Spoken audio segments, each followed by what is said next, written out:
Ladies and gentlemen, thank you for tuning into episode 6 of the Hard Reads podcast. We have a little bit of a smaller crew. I guess you could call it the light podcast today. I got Jalen and Charlie with me. Gentlemen, how are you guys doing? Oh man, I'm all right. We got several other nicknames for today's episode, like the 50% off Hard Reads podcast, Yeah. the reduced sodium Hard Reads podcast, The Hard Reads Podcast Mobile. Yeah. Yeah, that works too. The Hard Reads podcast mini. Like we can keep this shit going all day. That's true. That's true, we can. Hard Reads Podcast Fun Size. Font size, there you go. I like that one. Pocket Hard Reads podcast. The Pocket Hard Reads podcast. Dude, the Poke Reads? Yeah. I'm down. We're all kind of going through a bunch of shit at the moment. Ian, Elijah, and Isaiah are going through their own stuff, so...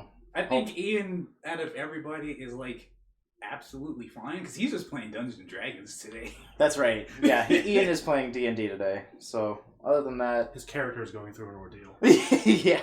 Yeah, he's getting all these ones and failing everything he tries to roll for. I don't know shit about D&D. I just played the Capcom beat 'em up. There's a Capcom D&D? Or... Yeah, a Capcom. There's actually 2 of them.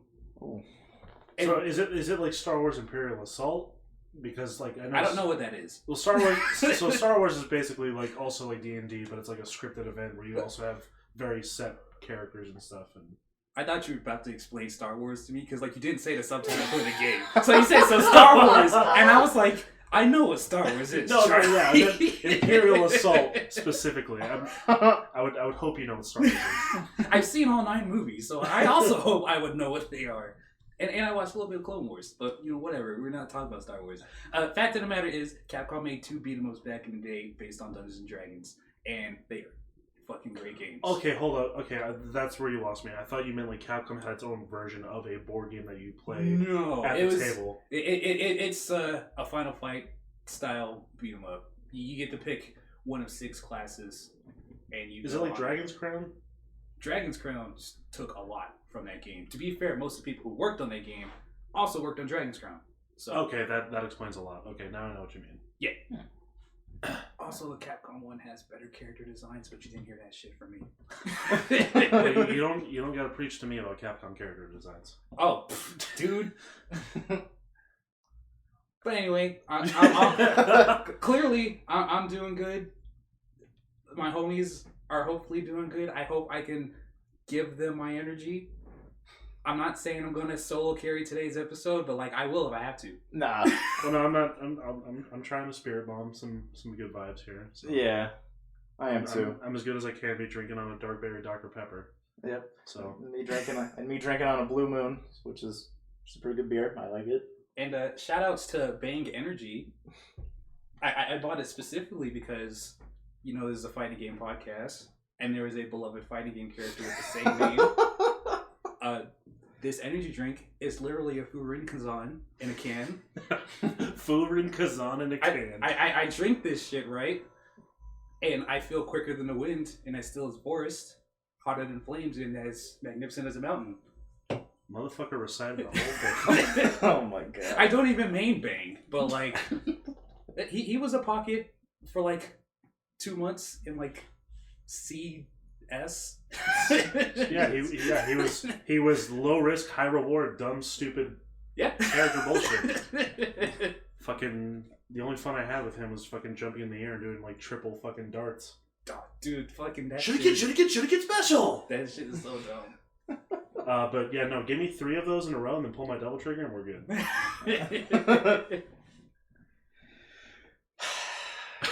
God damn it. You had to get the ball rolling somehow. Yeah. So the schedule that we've had is kind of like, it was a little trippy this week because we didn't record last week because we had our buddy Steven's going away party. He has moved on to a different job in the company that we work for as a lead. So we all wish Mr. Steven the best. We love you, man, and we hope things go smoothly for you in California.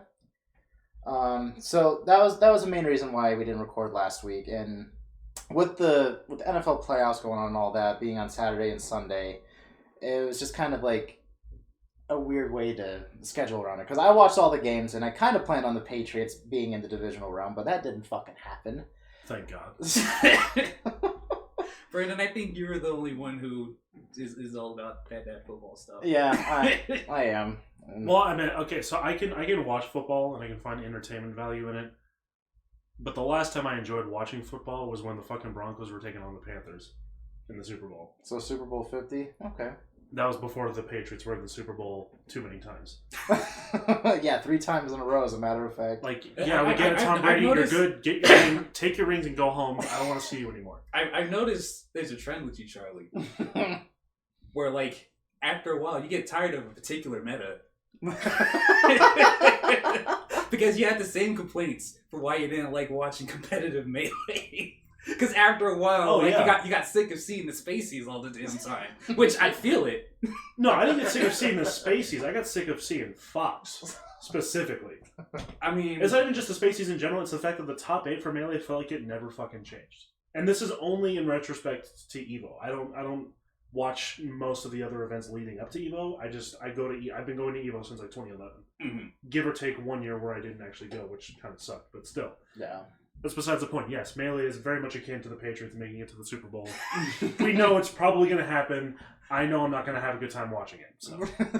It's like place your bets on who Fox is going to face in the grand finals of Melee and Evo. Yeah, if it's there. But no, you don't have to worry about that because the Chiefs and the 49ers in the Super Bowl this year. So rest in peace, Packers. Yeah, it'd be like that. But there's a lot of news that we had to catch up on, especially this first piece of news that had a very, very mixed reception amongst. Are you sure you want to leave with this one first? Yes, we are going to leave with this one first. There's an asterisk or two after that mixed. Yeah. So Fire Emblem sucks. Yeah. Jalen is one of the people who did not like this character announcement. There's layers. There's layers. It was honestly, it was expected, but Byleth being the final character for the Season 1 Fighters Pass for Smash Ultimate. I need to not have my phone in my lap while we're doing this, but that's the second time it's happened. Byleth seems not I wouldn't say the most unique character out of the Fire Emblem bunch, because I still have Robin. In that category is the most unique. Yeah. And then, like, Corrin's... The thing that I like about Byleth, though, is like, she has different... Or she has the unique weapons for each tilt. And there's no fucking counter. Which is... Thank God. I enjoy not having to have another counter character in the game. Well, I mean, would an armored move technically count as a counter? No. I mean, if you want to start calling Warlock Punch a counter.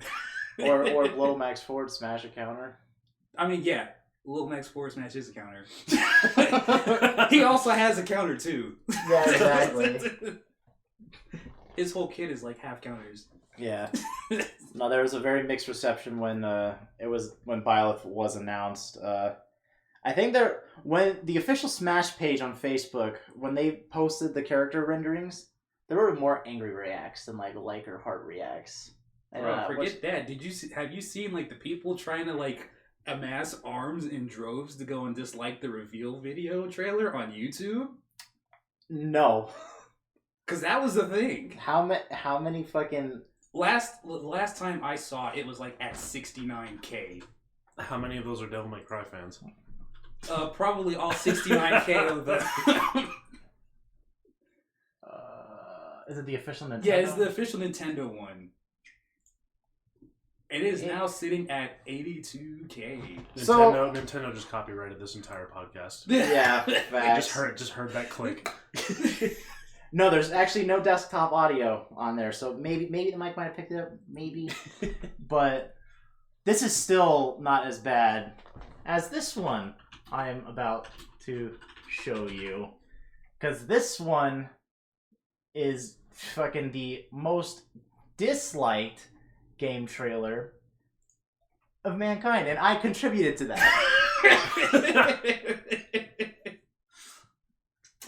Well, we're not talking about that one because that's not even a fighting game. We don't care. Yeah, that's true.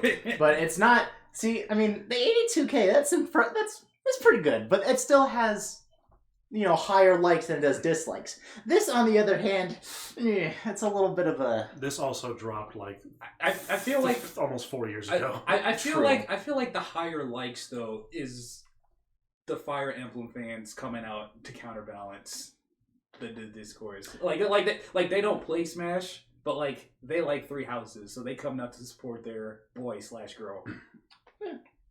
Didn't we all? What wasn't Byleth also one of my guesses on the podcast? Yeah, I think it was a couple episodes back. I believe so. Yeah, I think that was. I've like made jokes about Byleth, and like this is like the one time. So like I don't know if I mentioned this on the podcast, but I do remember that I told this to Charlie at some point, where like I made jokes about Bayonetta getting into Smash back in Smash 4, and then the next day they showed that she won the fucking Smash ballot.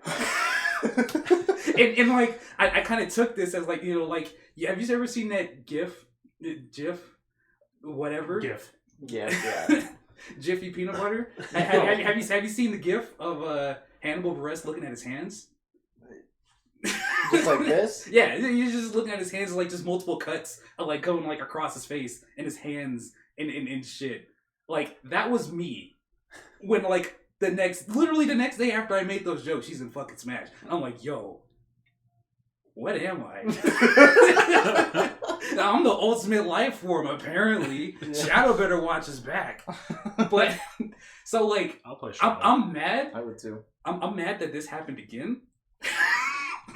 Because earlier, before the reveal happened, it wasn't literally a day, but it was like earlier in the week when we were all talking about it and stuff like that. Before like the little announcement thing came out, and I was like, Charlie was like, "Yo, that 3? Devil May Cry 3? And I was like, bro, that's Three Houses. It's Byleth." It's like, bro, but even then, why? It turned out that we were both wrong because that was just him doing his binary shit. Yeah, but like that binary shit was the number Fire Emblem that Three Houses is. Yeah, which is like, fuck. I was still right though. I was right for the wrong reason. Yeah. A lot of people were saying that podcast, the reveal was better because of Cuphead and Sakurai's explanation of binary.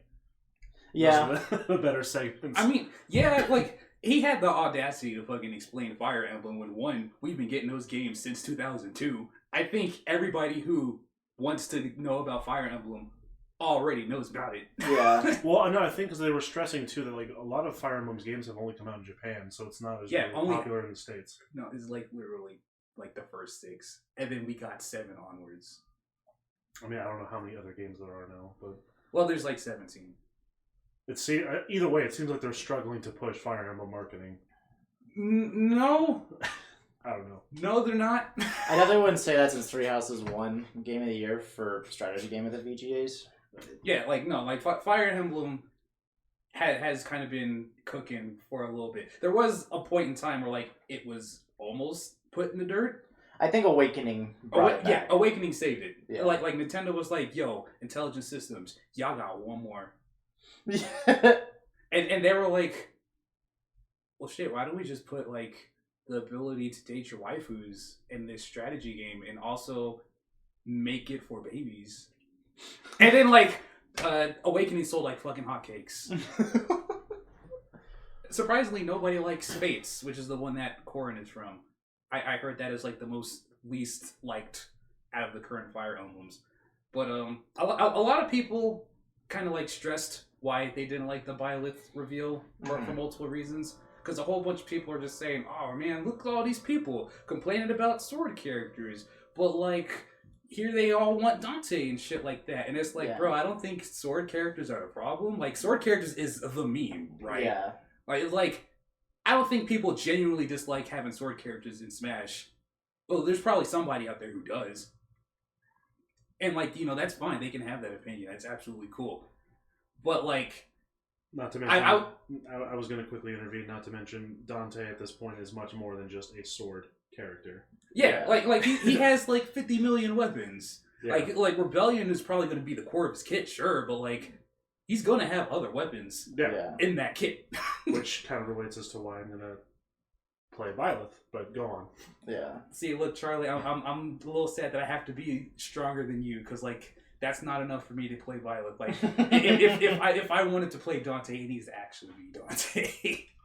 That's just me. You also have to understand. I guess you probably already do kind of understand the 10-year gap in waiting for an actual new Devil May Cry game. It's been a struggle of waiting and being disappointed on several occasions. So I will take whatever the fuck I can get. I will make this lemonade out of this fucking lemon. Let me do this.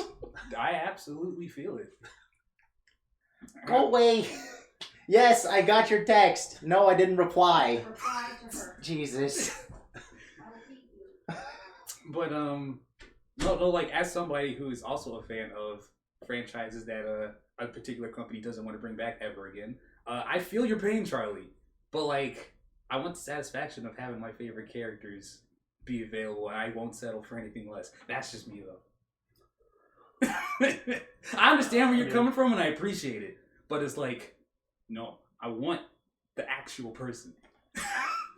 I'm just gonna make Edelgard Byleth my headcanon where she's just Dante's daughter. Dante's daughter, you can't stop me. Yeah. That axe chop was way too reminiscent of the reboot. I know it's not the best source to pick it from, but It's true. That's what I was thinking too. I was like, Charlie, you're gonna be cool with like you do know like the reboot's the only one that has the axe, right? Yeah. It's also the only game where they said Sparta wasn't a swordsman. Yeah. Yikes. Like, oh yeah, Sparta? Yeah, he used a fucking axe. Like, okay. Okay. His name doesn't translate to sword or anything. That's just me. Sorry, I'm just getting a little bit too nerdy here, but good. Fucking Ninja Theory. But going back on to like people explaining why they're disappointed in Byleth, it's not because it's a sword character.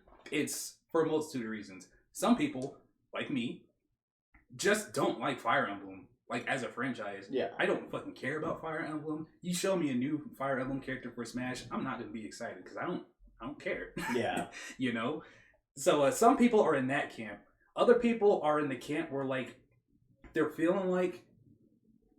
It's like, this is like... What? The, Robin, Lucina, Corrin... 8th. Well, no, not just like that, but like... Fuck, what's his name? Chrom, and then now Byleth. These are like 5 characters from like the most recent Fire Emblem games that have been added in Smash, and like they're like the newest games at the time that the characters have been added in. Yeah, correct. Like Corrin's game didn't even come out in the States before they were added in Smash 4. Yeah, it was out in Japan for like 6 months. That's right. I remember that. How many were there? 3 Fire Emblem DLC characters in Smash 4? Because I think it was Roy, Lucina, and Corrin. Lucina was part of the base roster. Yeah, she was? She was Yeah. base. Oh, okay. She was part of the base roster. Well, and then was Roy as well? Roy was No. DLC. Roy was DLC. That's what I thought. Okay. But I guess he was probably more hype DLC because Melee fucking goers lost their shit. Yeah, and then same thing with Lucas being DLC and Mewtwo as well. Yeah. Being DLC. I think Corrin, Bayonetta, and Cloud were the only newcomers, right? And Ryu, yeah. And Ryu, yeah, duh. But Fuck, I agree about that. there's like people like just kind of like feeling like, yo, this game is kind of sort of feeling like a Fire Emblem commercial. Yeah. Because yeah, that's what I mean most about of the other newcomers who showed up weren't from like a game that like just came out, like Ridley, Yeah. K. Rool, the Belmonts, and like even if like you look in the DLC packs, like I guess you could say Hero technically advertised what's it called, Dragon Quest XI, Mm-hmm. but like it's not just Dragon Quest XI Hero because you have other versions of heroes from other Dragon Quest games. It's more of a celebration of Dragon Quest as a whole, instead of here's the character from the newest Dragon Quest. Yeah. And look, Banjo and Terry are both like classic characters. Yeah. Banjo was a long time coming. Yeah, Yeah. Banjo is a long time coming. He was allegedly supposed to be in Smash since Melee. Yeah, that was apparently the original plan. Yeah, I could believe that too, but then when Nintendo... That was right around the time where Nintendo lost Rare to Microsoft. Yeah. So, like, they couldn't do it. And, like, that's why the little motion sensor bomb, like, if you saw the trophy for that in Melee, like, it says it's the the source game that it came from is top secret because that motion sensor bomb is from Perfect Dark. Oh, okay. God, I forgot that game existed. To be honest. I mean, that's fair. Yeah. The Perfect Dark is like the strongest. All right. I also associate that with just like the launch of the 360. Yeah, because Perfect Dark Zero. Yeah. Or I think it has the better design for Joanna Dark, but like regular Perfect Dark is the better game. You won't find any arguments with me. I also didn't play much 64 growing up. No, that's fine. I had spices of it. Like I experienced Star Fox 64. I experienced fucking GoldenEye. Like the kind of the main 64 games that you'd want to play: Coliseum, Pokemon Snap. Yeah. There was also rumors of James Bond being in Melee too, but like, I don't know how much. What? Well, because Rare had the IP because they did GoldenEye in the 64. Well, I mean, when did they make the stipulation that Smash Bros. Only had video game characters? Because I thought there was like sometime, I don't know if it was recently, but there was a stipulation being made that if the character did not originate from a video game, it was not going to make it in. Which is around the time that everyone fucking pushing for Goku lost hope. I'm gonna say right some point around Smash 4, like when it came to the Smash ballot. Because that was people writing in. That's right. Who do you want to be in Super Smash Brothers? And like everybody was saying Shrek and SpongeBob and Goku. And like Sakurai was like, bruh. As much as I love Dragon Ball, I do not want Goku in Smash. I'm sorry. As much as I love SpongeBob, I don't want SpongeBob in Smash. Exactly. I have more. Or Shrek. We have Shrek Super Slam for that. We also have Tony Hawk's Pro Skater, dude, or Tony Hawk Underground, whichever one had Shrek. Spud 2. It was Spud 2. Yeah, that's what it was. But yeah, no, I lost my train of thought. Yeah, no, I don't want Goku either. Yeah. Yeah. Also, I would much rather prefer Oddjob in Smash over James Bond because he had the hitbox advantage. Yeah. But yeah, so there's people not caring about Fire Emblem. There's people worried about Smash being like a Fire Emblem commercial, and then there's like the simple fact that like out of all these bangers in the first season pass, it's like you end with that. To end with like the franchise that a lot of people already kind of have some heat with for having overrepresentation in Smash Brothers is like, yeah, that's not particularly a good look. It could also explain why Sakurai himself said that not many people, even in Nintendo, knew who the character was. Like, they kept that shit under wraps. Yeah, probably because of the backlash that it did cause for some people. I felt like that could have been taken in like another direction too. It was like could have been like some super hotly anticipated character. Like a whole bunch of people want Geno in Smash for some fucking reason. I don't know. People want fucking Bandana D in Smash. Like, yeah, as much as I love Kirby, I ain't trying to see Bandana D in Smash. Like, no. but we have enough Kirby representation. Like, we got Kirby, DDD, and Meta Knight. They have the characters who matter, and exactly. like that's kind of like what I wanted to bring up. Kind of, sort of, like when it comes to like character representation in Smash Brothers and stuff like that. Because like, as much as I'm tired of fucking seeing new Fire Emblem guys, like Fire Emblem, unlike the other franchises in Smash, outside of like Pokemon, every game has new main characters. So like, there's an ever-growing roster of characters who fucking matter, who can be in Smash Brothers, versus like Donkey Kong. We got DK, we got Diddy, and we got K. Rool. We don't need anybody else. Yeah. It's like, maybe, I guess, if you want to squeeze Funky Kong in there, because Japan really likes Funky Kong, that's why he was in Mario Kart Wii, because Japan fucking loves Funky Kong. Did you know Cranky Kong?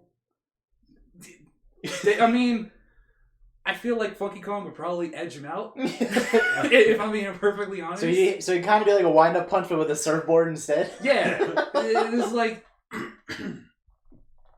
all the characters, or like all the franchises that are represented already have a lot of characters who fucking matter. Yeah. Like, Zelda already has 3 flavors of Link, plus Zelda, plus Ganondorf. And like, people like want like some like villains from other games, like Zant from Twilight Princess, and Girahim from Skyward Sword, which like those characters are cool, and like they would bring something new to the table if they were added into Smash, but like I don't feel like they have like the same punch as the main character from this franchise, or like a popular Pokemon, or like the main villain, like stuff like that. Because like then we're starting to like scratch and dig down a little bit deeper into the barrel when it comes to those franchises. So it's like, it makes sense why those ones aren't necessarily getting new people at this point, and why Fire Emblem can keep getting new guy after new guy after new guy, because there's always a new guy when a new game comes out. Yeah.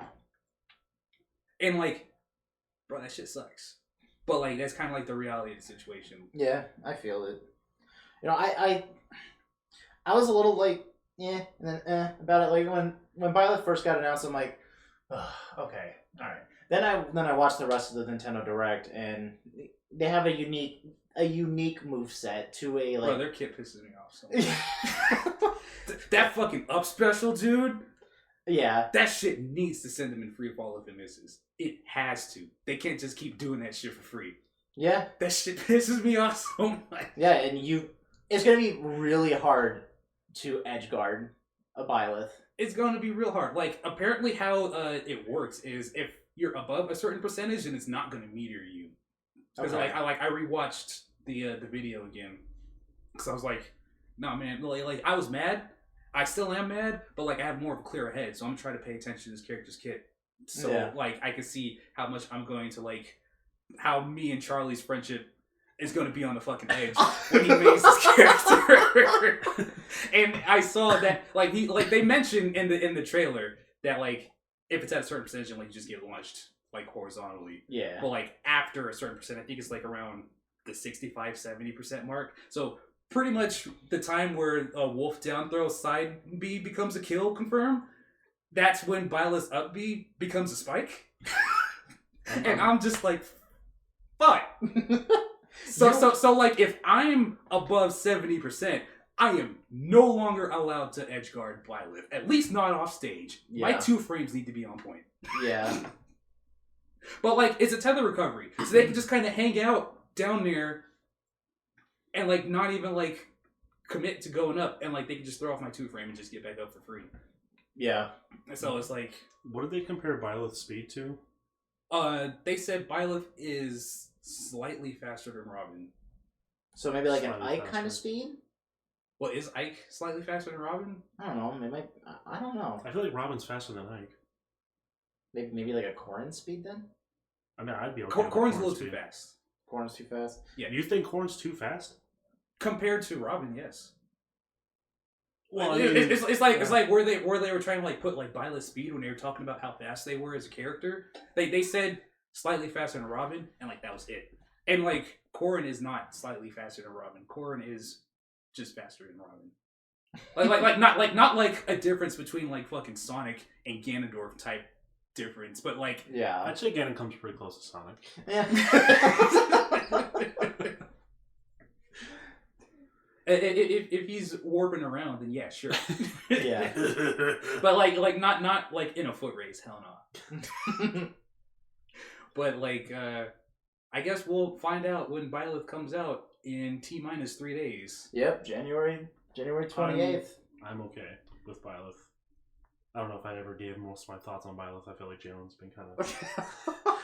Oh yeah, no, I've just kind of been going ripping off. it. I mean, then again, it's pretty predictable about how my feelings are about Byleth. I just had to look her up because So the reason why Byleth was a part of my prediction in the first place was because of a couple of discussions that I had with, I think I mentioned it in previous podcasts, with my roommate and obviously with Steve. Yeah.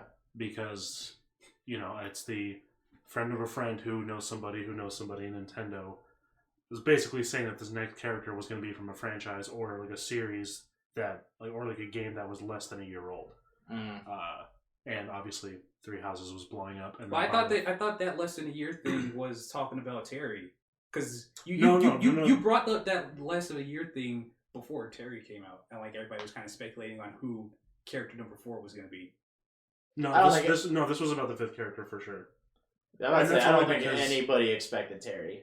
Yeah, no, because like I remember you brought that up, and like you brought up that the person said, "Yo, this character hasn't been out for a year yet," and at the time, I figured it was relative to character number 4 because this was before everybody knew Terry. Well, no, was because Terry was revealed the same day Banjo got revealed and released, right? No, I thought he was. Terry was revealed like a month or so after Banjo. Hero and Banjo No, but were like revealed together. it was for the Oh my god! It was for like the gameplay trailer for Banjo. Yeah, it When was the they gameplay announced trailer Terry of at the Banjo end. when he was coming out. Yes. That's where they revealed I Terry. might have at to the look back at that, but I know I want to say that's only been in regards to at least the last character. I don't know why he would skip talk about character 4. Well, I don't know. And just go like immediately to 5. Because like I thought that information was pertaining to character 4. So when Terry was revealed, I was like, that was absolutely the fifth character. Terry is definitely way older than a year. Yeah. Does this? I mean, I wouldn't be surprised if he doesn't play SNK fighting games because nobody except for Mexicans do. But I mean, yeah. And then obviously I talked with Steve, and he brought up the name Byleth, so I looked the character up. I like the design, which is probably also why I'm playing the character, but it just so happens that she just happens to have the right color scheme. And she has multiple weapons, and she's not just another standard Fire Emblem character. And she has some things in common with unnamed character having multiple weapons and a kit that actually looks fun. Yeah. And that's usually all you need for me to play the character, because if I'm playing a fighting game, or in this case, loosely a fighting game, even stated by Sakurai. Yeah.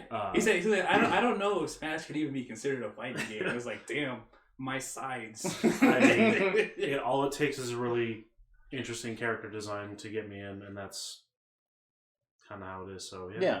Byleth, potentially new main. I'm stealing this from all Fire Emblem fans. Should have been Dante. Don't at me. The next 6 characters are going to be all Tekken. You know what? I would be fine with that. Because, like, unlike Fire Emblem, at least Tekken is cool, and also it doesn't have like 7 fucking characters already in there. Actually, wait, you know what? It's going to be Crash Bandicoot and 5 Tekken characters. 5 Tekken. I would still be cool with that, because I like Crash Bandicoot. Yeah, I think Crash would be sick. I also like Crash. I'd be open to that, but no, yeah, long story short, I'm excited It's for going to be the rest of the house heads from 3 houses. That's the first 3 slots. Oh my god. No, they're already confirmed background characters. It's fine. Bruh. Just like how we're not getting Resident Evil characters in Smash. Because they had a Spirits event. And apparently... We're not getting Astral Chain either. Well, yeah, no, because Astral Chain also had a Spirit event too. Yeah, don't remind me. That's unfortunate. Hopefully our friendship remains intact. Oh, yeah. Look, if I'm still friends with... almost called you Charlie. If I'm still friends with Brandon over here, as much as I fucking hate the Incineroar Karam matchup, I think we'll be fine. Just have fun getting back to the stage for free when I'm at 70%. Well, I will. I'm gonna have even more fun footstooling people trying to recover. Yeah. Byleth comes out January 28th. Same date as the next topic that we're about to go into. Yes, and that might get me back into playing Mortal Kombat, but they revealed the gameplay trailer for Joker about a week ago, along with his Fatality and Fatal Blow. So I saw that trailer, and like, this Fatality, sorry for jumping all the way straight to the Fatality, but like, he uses a fucking Tommy gun, which I mentioned that he would probably use in the last episode of the podcast. You weren't there, but I was like, yo, what if they just gave Joker a Tommy gun? That's and like, true. They fucking did. They did. So like, what... I'm having hard reads on fighting game reveals in real life, y'all. You don't even like WB. What do you do? I don't. But like, yeah, Brandon wanted my opinion on things, and I appreciate him for including me in that conversation. What was your mindset? It was the Brandon Elijah Isaiah show for like a hot ass minute. During that, like that whole episode is dedicated to them, and I think I probably spoke like a grand total of maybe 15 minutes. Yeah. What was your mindset with the Tommy gun? Like, what made you think, for someone who doesn't like DC or NetherRealm in general, what put Tommy gun in your head? Well, for starters, like, I know who the Joker is, and I've seen plenty of Batman stuff to know that would probably be something that he would probably use. Like Jack Nicholson? Did you see that movie, by the way? Which one was the Jack Nicholson one? The 1989 Batman. Yes. Okay. I did see that one. Yeah. It's been a hot ass minute, but I did see that one. I think he's not more like. I think it's more of he's not a fan of NetherRealm games as opposed to WB. Looking DC. good, Joker. Yeah, no, it's like, well, it's like, I'm not a big DC guy anyway, but like that doesn't mean that I haven't seen the stuff. Like, I know I don't like their stuff because I've seen it. Like, I'm not somebody who like just sees something that's like, ew. It's like, no, I gotta like figure out if I even like that first or not. But also, my thought process with Joker having a Tommy gun was like, well, all the fatalities in Mortal Kombat 11 are fucking disgusting. Yeah. Like, they're all like over the top, churn your stomach type shit. What is something that Joker would use that could fit a really gross, over the top, bloody fatality? Because like this is the first time that they are actually able to go off with the Joker and like not have to worry about that dreaded T rating. You know, Joker's not shooting people off screen anymore. Yeah. He's actually able to shoot people now. And I was like, they're probably going to like run with that shit and I'm going to give him a fucking Tommy gun. That was my thought process. Yeah. And then like, they did it. And he shoots them up. And it's pretty nasty. And I was like, look at me. Fucking calling it. No, his fatality is fucking good. Cause like it doesn't even stop with a Tommy gun. Because like, It doesn't he starts pull to out the make- fucking crowbar too? And he's just like, is that the fatal blow? or that's is the that that's the fatal blow. Okay. The fatality is he hands the dude a cake and like a sign behind him that says friendship is Yeah. behind him. And then with the dynamite it blows up and then shoots all the balloons off of the billboard show up to where it says fatality and then the fatality board chops him in half. Yeah. It's fucking perfect. I love it. And then they announced his second fatality too.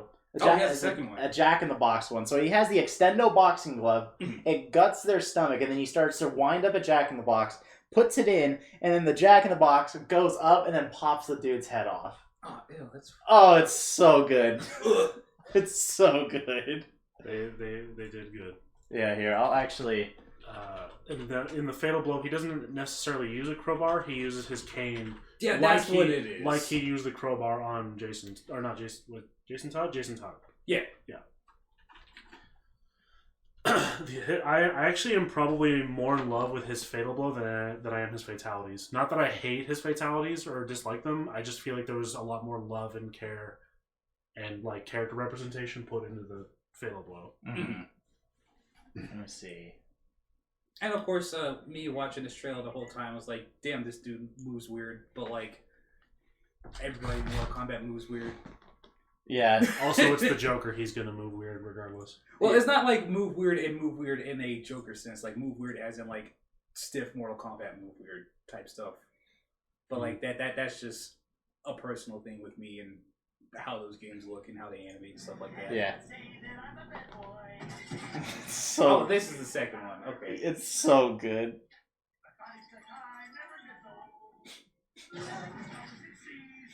It's so good, dude. Oh man, I think those are two perfect fatalities for Joker. But yeah, the Joker comes out for Combat Pack owners this Tuesday, and it will come out for everybody else the week after on February 4th. So choose between Byleth and Joker. Yeah. Or if you already have the Fighter's Pass or a Combat Pack, you get them both January 28th. But yeah, which one are you going to put your time into more is the main question with that. Well, I feel for like me at this point it might be both. I might actually have to hop back into MK. Sorry to cut you off. Oh no, you're good. For that question, it's just kind of more like, do you play Smash or do you play Mortal Kombat? Yeah. Yeah, that's true.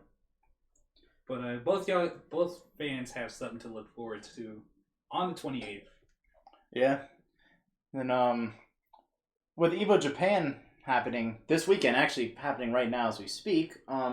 Fresh, hot off the press. Literally fresh as fuck, like the deli at a grocery store. Soul Calibur's Bandai Namco announced the Soul Calibur World Tour, which is multiple events, starting with Evo Japan and ending with a with Rev Major. Some of the events that are going to be in the Soul Calibur World Tour are Final Round, The Mix-Up, Combo Breaker, BAM, CEO, Versus Fighting, and then, like I said, Rev Major, and then the World Tour Finals without a date to be determined. And I was talking to Jalen about this earlier, but one of the dates on here, being, Evo Las Vegas, it's not on the dates at all. So it's got me wondering, is Soul Calibur going to make a reappearance at Evo? Or is this just not an updated date list because they haven't even announced the games for Evo yet? Oh, there could be that, but also Rev Major and Finals don't have dates announced. Yeah. And they're on this list still? Yeah. That's where I'm going at with this, because I didn't notice that earlier, but like now, like actually like looking at it longer, it's like, oh, Yeah. So it's got me curious, but hopefully they'll announce the games for Evo soon. Maybe at the conclusion of Evo Japan. Who knows? I think that's what they did last year, if I'm not mistaken. I could be wrong, but please, Namco Bandai, don't tell me, Jalen, you're not entering Soul Calibur 6 Evo 2020.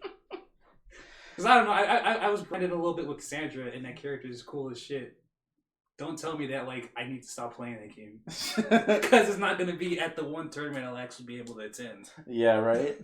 Along with the announcement for the Soul Calibur World Tour, Haohmaru from Samurai Showdown got his gameplay reveal trailer. I have not watched it yet. I've watched it. How does he look? Does he look like he remains loyal to Samurai Showdown? He looks so good. Soul Calibur 6 has such a good fucking graphical style. Everybody in that game looks fucking amazing. And Haohmaru, that dude's tight. The trailer actually shows him facing off with Mitsurugi. And it's kind of like a little bit of an inside joke. If you if you don't know the actual real world samurai that both of those characters are based off of, this shit's gonna zoom over your head. Mm-hmm. But both Haohmaru and Mitsurugi are based off of Miyamoto Musashi, who was like this big famous samurai from like Japanese history. That he was just a cool ass samurai. I'm forgetting some details, but like one thing that I don't forget is he once beat a man with a sharpened oar in a duel. Interesting. Like an oar that you used to row your boat. Nice. Interesting. He beat one of his long-standing rivals with that shit. So like talk about the disrespect of the fucking century. Yeah, that's pretty fucking sick. It's Was it a wooden oar too? Yeah, it was a wooden. It was a wooden oar versus a fucking katana. And oh my god, what a Musashi pulled the W. Absolute and he was unit. Like, hold this shit, please. The trailer had no subtitles, so I couldn't figure out what they were saying. But I'm pretty sure they were saying something along the lines of, "I found you, faker. I think you're the fake hedgehog around here." Jesus Christ. Because it's very easy, especially if you looked at Mitsurugi's older designs from the earlier Soul Calibur games. It's very easy to mistake them for being the same guy. They are based on the same guy after all. And the trailer did show off like a couple of moves that they had similar. Like Mitsurugi has a little like an anti-air circular slash thing, like Haohmaru's Kogetsuzan. And like he does his first, and Haohmaru blocks that shit. And then Haohmaru's like, "Yo, let me show you how to do this shit." And then he does his instead. And I was like, that's cute. And it was like, he doesn't have Mitsurugi's weird EI Jutsu stance that he has in 6. But like Haohmaru doesn't do EI Jutsu. He's just a regular katana practitioner. No. They showed off his super move, which is his not his weapon flip from Samurai Showdown, but the other one, because his weapon flip is where he does that big slash and is like has like that huge fire effect on it. It's his other one where he's in rage mode, where like he does like all those slashes and then like goes up into the air with it. Okay. So that's his super for Soul Calibur 6. Oh, okay. And yeah, he looks great. Yeah, no, shout out to like any game that brings in a third party character and makes them remain faithful to like the source material. Yeah, no, Soul Calibur 6 has been doing a pretty good job. Yeah, I can't speak for Geralt because I've never played The Witcher. Yeah, but like 2B is like I'm playing like a pocket-sized version of Nier Automata because she doesn't have all the weapons that she has in that game. Yeah, but like she has a whole bunch of moves from that game, and they function very similar to how they do in that game. And it's like, yo, this shit's fucking tight. Yeah, it's the same way with like Akuma and Geese and Tekken. Yeah, and fucking Ryuken and Terry to an extent in Smash. Yep. Shout outs to them because like third party characters sell games now. Yeah. It feels like more so than anything, which is why every game is hopping on that train. Yeah. Well, I mean, there's one fighting game that has Tyrion as a guest character that hasn't made any money, but that's because that game sucks. What game is it? It is Fighting EX Layer. I never even heard of it. Well, I have... That sounds like a mobile game that I'm not going to play. that literally just sounds like the one of many mobile games that I've had to watch advertisements for. Also, have you guys heard of Raid Shadow Legends? No. Dude! I'll get back to you on the Raid Shadow Legends shit, because I've learned some new information on why that shit's all over the place, but we'll save that for later. Alright. But like, Fighting EX Layer kind of has a storied history. Mm-hmm. And I don't know if I want to get into it right now. It is a fighting game, so like it counts as being within subject. But like the Cliff's Notes version is Fighting EX Layer is basically a spin-off of a spin-off. That's the easiest way I can put it, because the characters in that game are actually the original characters Do Not Steal from the Street Fighter EX series, which was a spin-off of the main Street Fighter series back in 1997 is when the first game came out, and that was developed by a completely different company under the supervision of Capcom, of course. So like you would have like the regular Street Fighter guys, Ryu, Chun-Li, Guile, and Bison, you know, guys like them, but like they also introduced a whole bunch of like new characters too, and they made 3 of those EX games before Capcom was like, yo, we don't want to work with you anymore because y'all third one kind of sucked. So, please leave. Oh. And they left. And for the longest time, the team is called Eureka, by the way. For the longest time, they have been trying to get their own fighting game using those original characters from Street Fighter EX, because they still have the rights over those characters because they created them.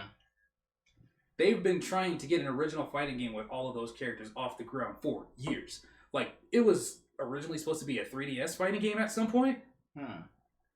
And they just now, like, a little over a year, 2 years ago, was actually able to finally make that game with all those characters in it. And I never really liked Street Fighter EX, so I also don't care about Fighting EX Layer because it is more or less the same game with some far worse mechanics that I don't like. It's like they're reminiscent of like the gem system from Street Fighter Cross Tekken, if anybody's played that.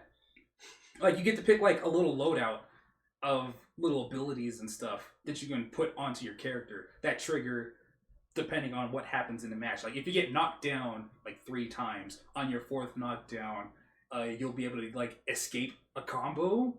Like and like you can't press a button and just escape automatically. Like you just escape the combo. Once like that person, like after your certain knockdown on a certain number hit of a combo, your character just kind of just flies out of the combo and it looks fucking jank as hell. The game looks jank as hell because the team has no money. But like that's besides the point. They somehow managed to procure Terry Bogard from Fatal Fury fame in that game as a guest character, and it probably moved like 10 more units. Regardless, it sells more units than without the guest characters. Yeah, true. That game caters to a very specific set of people, and I'm sad that those people are cool with a fucking terrible fighting game. Because, oh man, I have so many problems with that game in particular, and with Street Fighter EX in general. Just so many issues. But it was supposed to be a Street Fighter V killer, and it failed at that. Like I knew it would. Yeah. No, there's... Bro, every character has the same fucking crouching normals. That is terrible. That is so bad. And like this, it's not just exclusive to Fighting EX Layer, because the same thing was even in Street Fighter EX. And yeah, it even bled into the regular Street Fighter characters. So like, for example, I'll use Blanca as an example.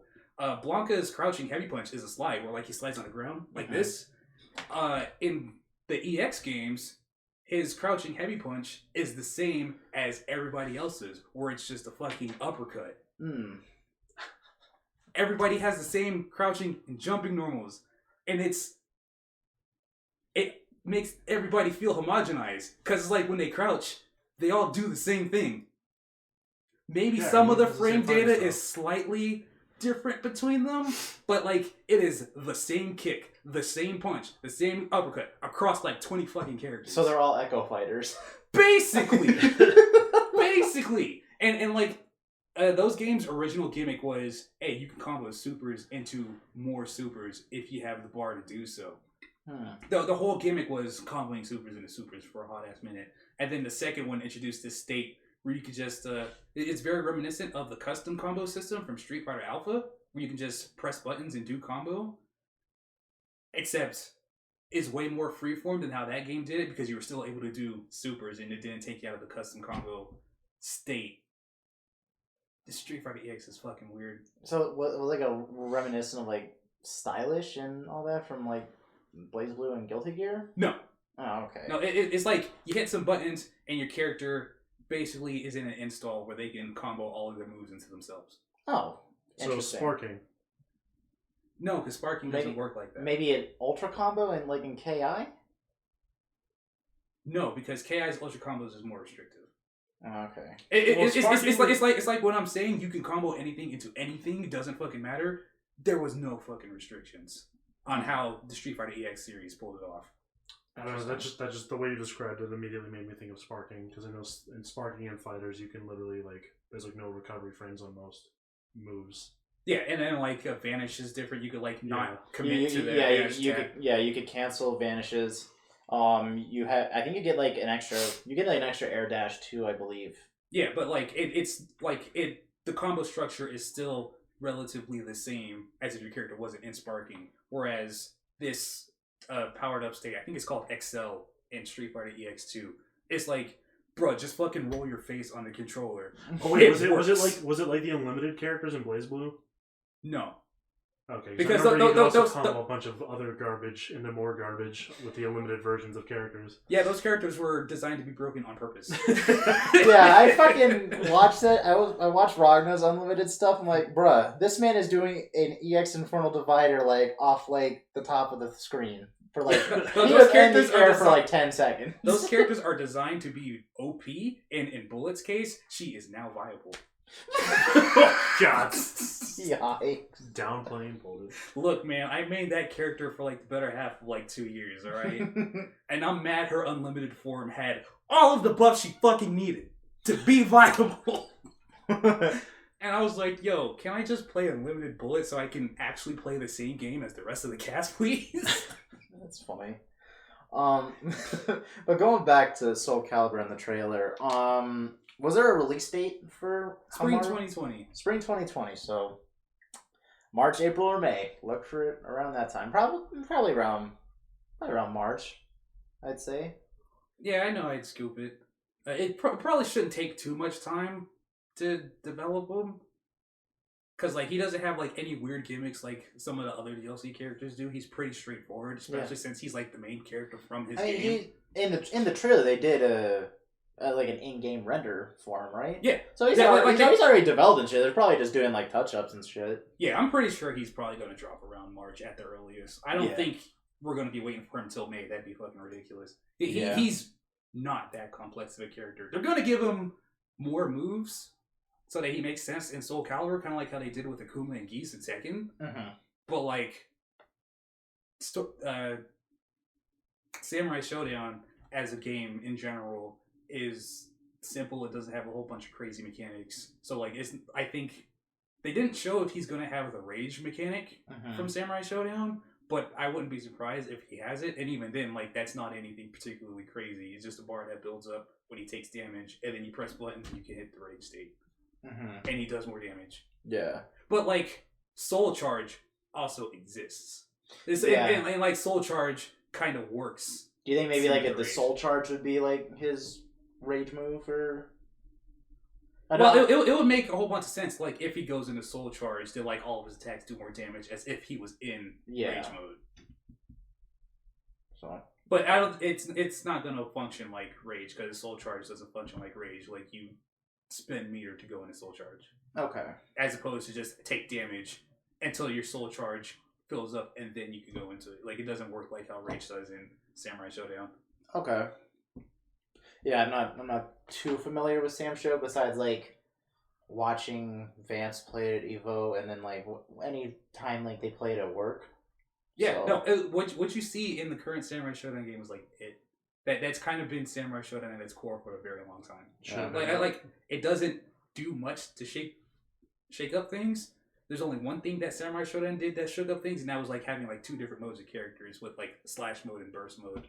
But that shit doesn't exist anymore. That game is fundamental as the game. Yes. Yeah. Should have been Ukyo, but that's just me. Well, Ukyo's not the main character of Samurai Shodown. He basically is. No, he's not. Because if that dude wasn't sick, he'd be killing everybody. But someone else has said it before on this podcast. If that dude was not under illness, he'd be murdering everybody. Yeah. That was probably Isaiah, and like Isaiah be having his facts wrong sometimes. Ukyo's not that fucking strong. He is. He's good, but like You sound like every Kenshin villain ever. Look, Kenshin's not that strong. He's good, but I could probably still like beat him up if I had some prep time and he was sleeping. Yeah, I'm pretty sure Dai Batosai is the last words anyone says whenever they fight Kenshin. But I don't mean to deviate. Yeah, well, look for Hamaru to drop this spring if you have the season pass for Soul Calibur, or if you're just interested in the character, go ahead and pick that man up. Shoutouts to 2B. I still have not played Nier Automata. It's a really good game. It's a good game. What? I have to send you that GIF again during the servers? Just that little kid? Yeah, go ahead and send it. God. Nier's a great game, Brendan. You should try it if you like action games or any form of like RPG-esque. Play Bayonetta first and then play Nier Automata and you'll have the same opinion as me. Okay. I played Bayonetta first and then Nier Automata. I have a very different opinion than him. So, for this next one, we're actually going to move it down one because it's kind of relative to the same game. So, Jalen actually wanted to talk about something specific, and we had a very long conversation about this last week when it came to like netcode stuff. Yeah, so everybody knows currently, right now, the current discourse in the fighting game community is netcode for these games suck, especially if they're from Japan. And there's been a whole bunch of people lobbying for rollback netcode, which it's been proven that it's like the best netcode to handle online play and fighting games with GGPO and stuff like that. And the reason why I bring this up is because it kind of poses a particularly interesting question. So, for those people who don't know, Garou Mark of the Wolves, which is the last and the best Fatal Fury game, was ported to the PS4 like a couple of years ago. And very recently, it got a patch that updated the online play to be based on rollback netcode instead of the delayed-based netcode that it launched with. And first off, everybody played Garou Mark of the Wolves, so that game is tight as fuck. Second off, this kind of poses an interesting question on like the whole, because if you like would see interviews, especially with like the Arc System Works people, because like they're the ones who's been putting this shit in their interviews for the longest time, because people keep asking, yo, is Strive gonna have rollback and stuff like that? Mm-hmm.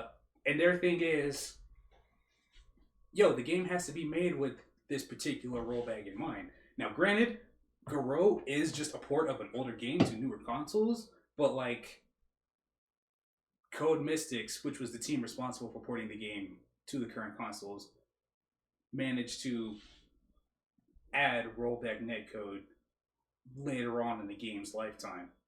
So like, does the game have to be developed with rollback in mind, or could you just patch this shit in? Because it looks like you could just patch this shit in. Well, because I don't know, when did you start playing MKX?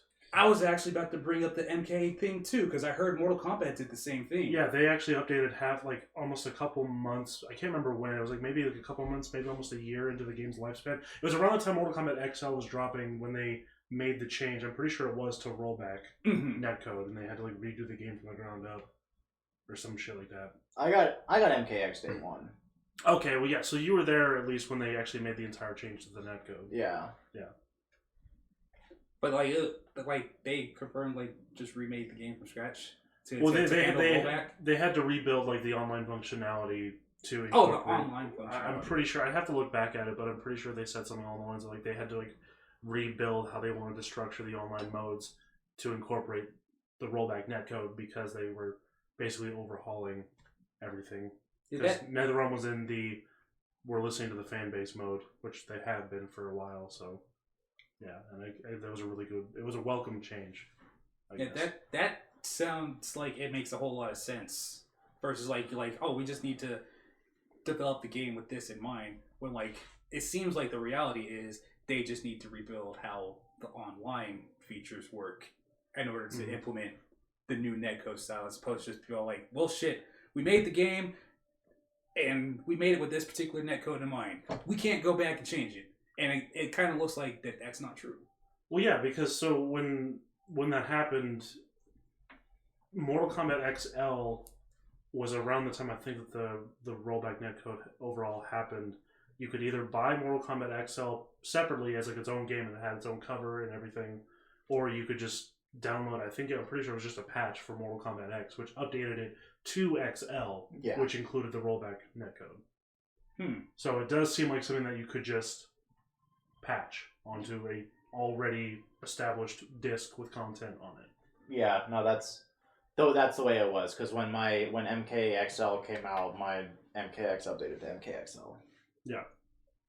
Well, if anybody, and I highly doubt this, but if anybody who works at Arc System Works is listening to this, sounds like y'all don't have a fucking excuse. Now, nobody's saying Strive has to have rollback at launch, but we are saying if it don't, y'all can patch that shit in later. So, what's happening? Like, you guys want this game to sell to a wider audience. You can do that by having a stronger netcode and infrastructure. What type of netcode does Fighters have? Fighters has delay-based. Oh, okay. All of Arc System Works games have delay-based. That's why I was curious. Yeah, and that really fucked me up one night. Cause it fucks up everybody. Oh dude. my You ain't god! the only one.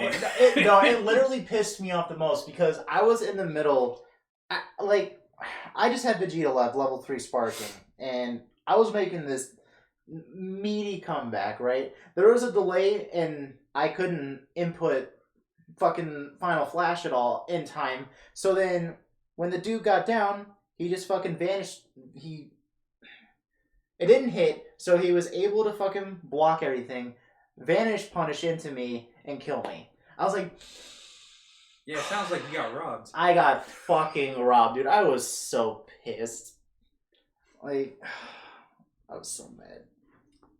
I did end up going 0-2 at that tournament, but I took each set. It was the sets were 2-1, so I didn't get like skunked or anything, which is fine. Then I went 1-2 and BB tag. I got fucked up by the second guy I played. It was bad. I got swept 3-0, and then I lost 3-1 to the second dude I played.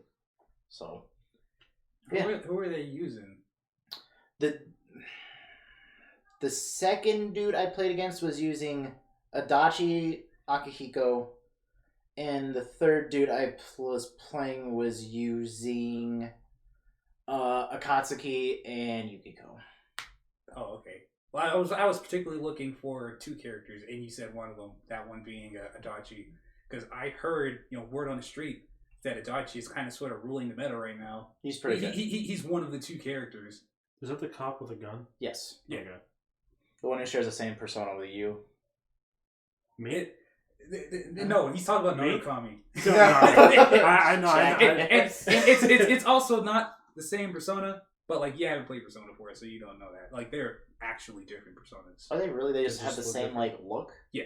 Huh. I watched the Persona anime some time ago because there was a time where I actually played Persona 4 Arena, which should bring that game in. I missed that game. But yeah, no, I know who you is. Yeah. Okay. I just called him Narukami because like I fucking hate saying you.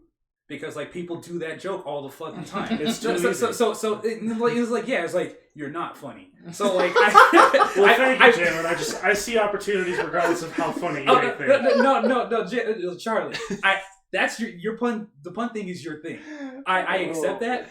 I'm talking about like when I would talk about Persona 4 Arena with like other people like back in the day, And like, you know, I would be talking about you and how much I don't like fighting against him because he was fucking dumb. It's like the New Year's joke of, you know, see you next year. And they're like, oh, yeah. It's like, oh, you don't like fighting against me? You never played against me. It's like, fuck you. Fuck you. And also, fuck you. So, like, I started calling him Narukami.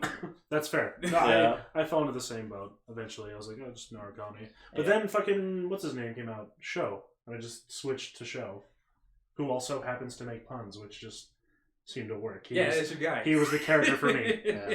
I probably already mentioned it on the past episode.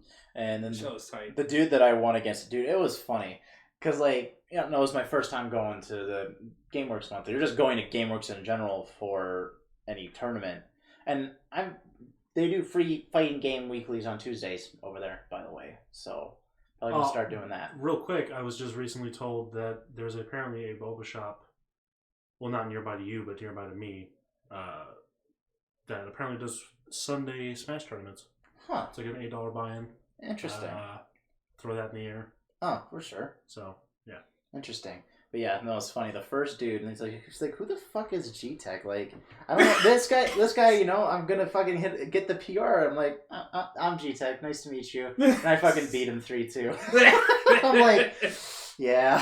It's like, who's this fucking nobody? Yeah, who's this nobody? Yeah, And take he my gets his first cheeks game. clapped. Yeah. Was that person also someone who's probably a nobody who thought he was somebody? Or Cause like, he's never seen me there before, and apparently he's there every Tuesday playing BB tag and shit.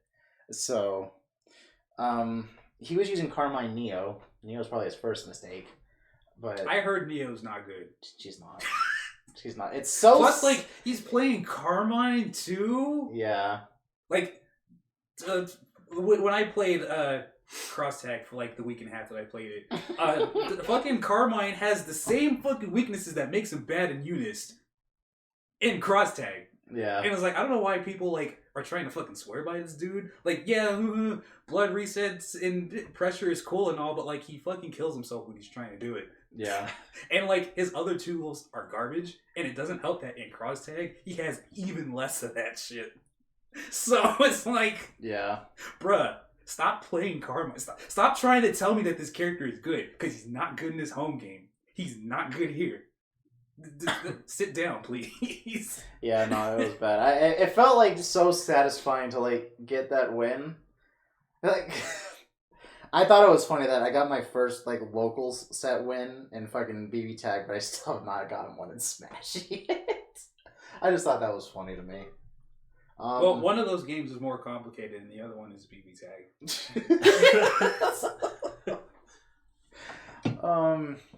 Yeah. I actually, you guys remember John from my Smash tournaments and shit? oh, Jacob Jingleheimer Schmidt? No. Yeah. No, I wasn't saying no to that. I was just saying no to your question. I don't remember who John Jacob Jingleheimer Schmidt is. I don't think I ever met him. Apparently his name is my name, too. Oh my fucking god! Just realized what you said, you jackass. Oh, you just... Yes! Whenever I go out, people always shout, there goes John Jacob Jingleheimer Schmidt. Da da da da da da. He means DK. Oh my god. No, who did he play, though? Oh my god, who did he Was he the play? Joker, the PT player? He was a Pokemon trainer. Okay. Yeah. So he was there, you know, I recognize him. He went there and played Dragon Ball. He plays Team Android, so 16, 17, 18. He did... Dunkin' Donuts. Yeah, pretty much. Yeah. He did really fucking well. And I think Dragon Ball is his primary game, so it's pretty cool to see him there. Really well with that team, too. Yeah. No shit. Like, it was fucking crazy. But, I don't know why I dropped that game. I can't remember why. Because, like, I played... I mean, you've seen my team. I played Teen Gohan, Boo, and Beerus. Mm-hmm. I'm trying to Probably remember dropped why. because Beerus fucking sucks. I wanted Beerus to be good. I wanted him to be good, too! Like, I feel it, dude! But, like, as soon as I had my fucking Fireball Super Dash through, I was like, I am never fucking playing this character ever again. Oh, look like, at these... here I am, fucking about to, like, have you block this shit on Wake Up. I got this shit ready, on lock. And then you just zoom through all of it. And I'm just like, fuck, I'm gonna just play Guilty here. Because Venom doesn't have this fucking problem. Yeah. Because I had setups with Beerus, too, and I was like, this feels good, but I'm like, shit. His down medium is fine, but that's mostly it. And Teen Gohan's range was something to struggle with. But Is it Teen Gohan like considered to be top 3? No, you're thinking of Kid Goku. Well, Kid Goku. Teen Gohan's not at the top anymore. Really? Yeah. Huh. It's right now. It's Kid Goku, Bardock, and I think Super Broly right now. And then maybe Gogeta. I don't know. Good old Event Hubs has a hot tier list. I want to say it's probably because I was playing Dissidia at the time, and I felt probably. Oh, you dropped Dragon Ball for Dissidia? I had more fun playing Dissidia, to be honest. Oh wow, Teen Gohan actually got bumped up to number 3. Look, cause like I was watching a video by Lord Knight earlier today, and he plays high level Dragon Ball. And he was talking about Teen Gohan being top 3.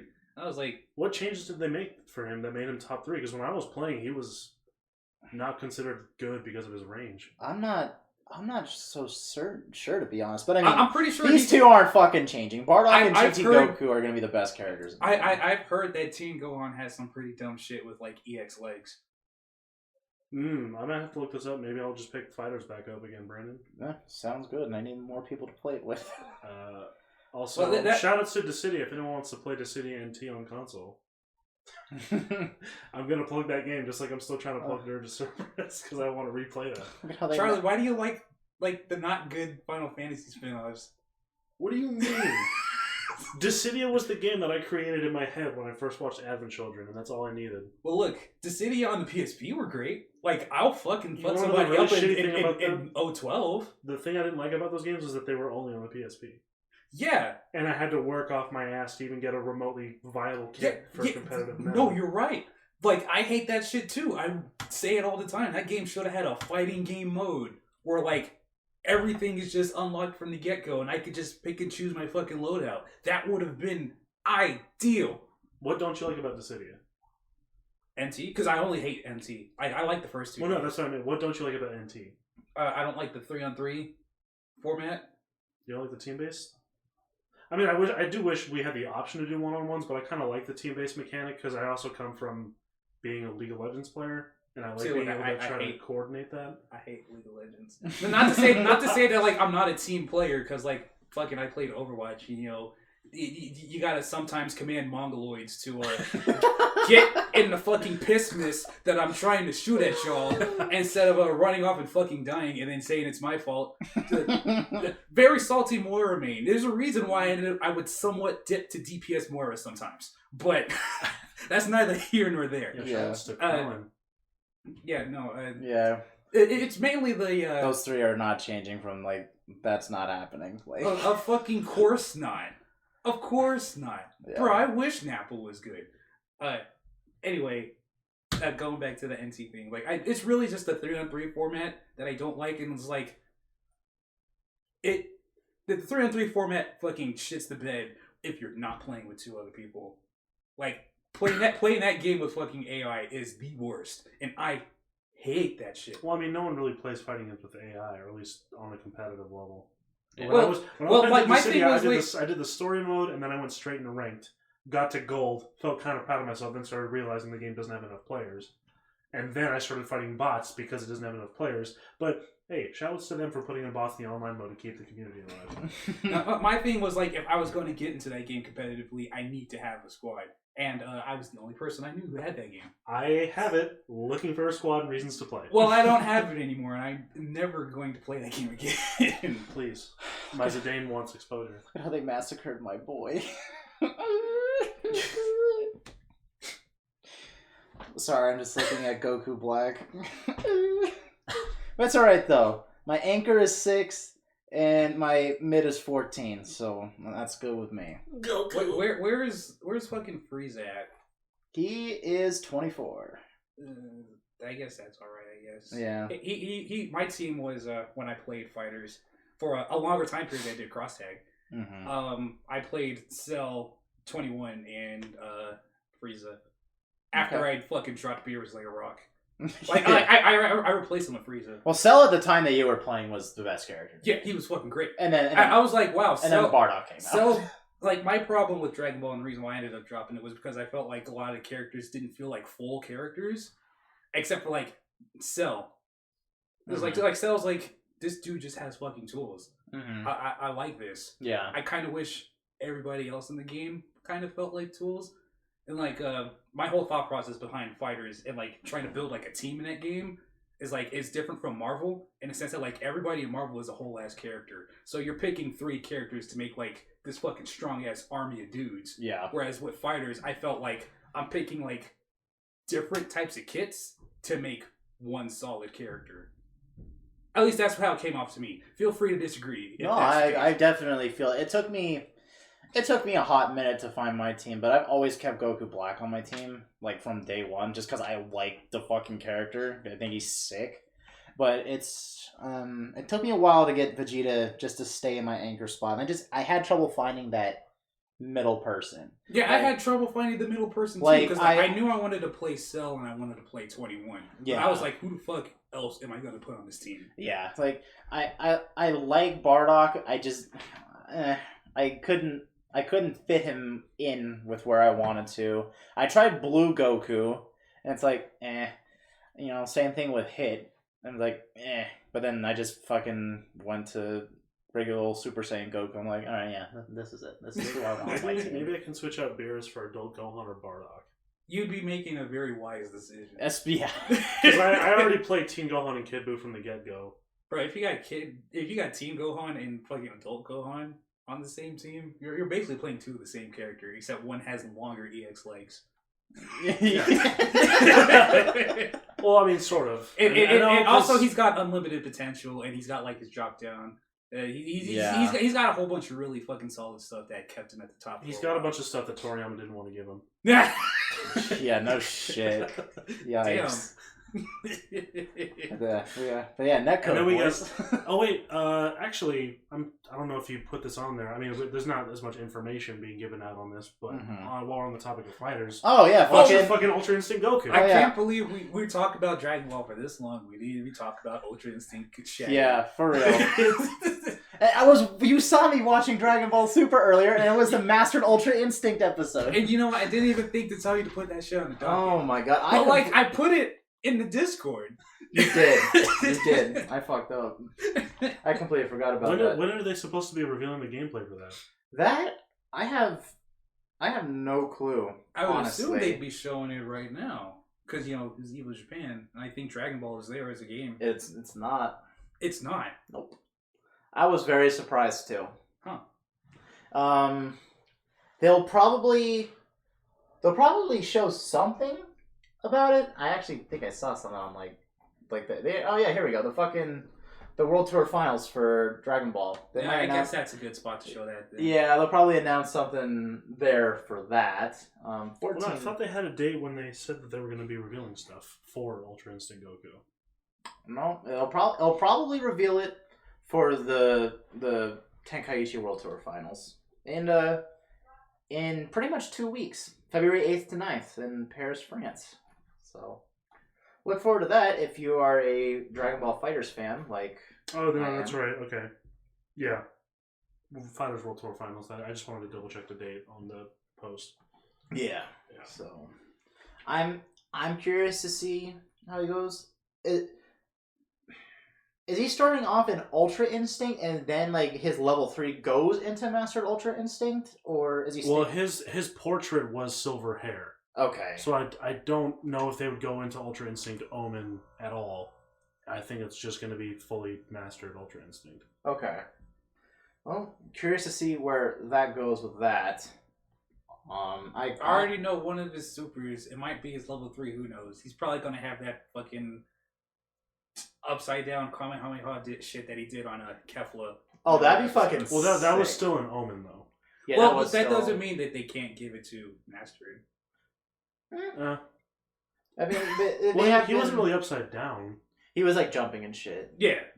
I mean, he did similar shit with Jiren, because when Jiren did the whole fucking hit you with the multi-blast thing, if you look closely enough, Goku had energy balls on his hands and his feet to kind of surf on shit. Because I know he also surfed on Kefla's shit as well with Kamehameha. I don't know, they could do a bunch of shit with Ultra Instinct. I feel like It's tough too because he's canonically supposed to be like the most busted fucking thing Yeah. ever. Watch him be worse than GT Goku. I mean, should be worse than Krillin, dude. Oh my god! Don't say that. Hey, Krillin needs all the winning matchups he can get. I know in at least Xenoverse 2, the crutch to Ultra Instinct Goku was, I think, like, you could automatically dodge shit, but you spent like a large amount of stamina doing it.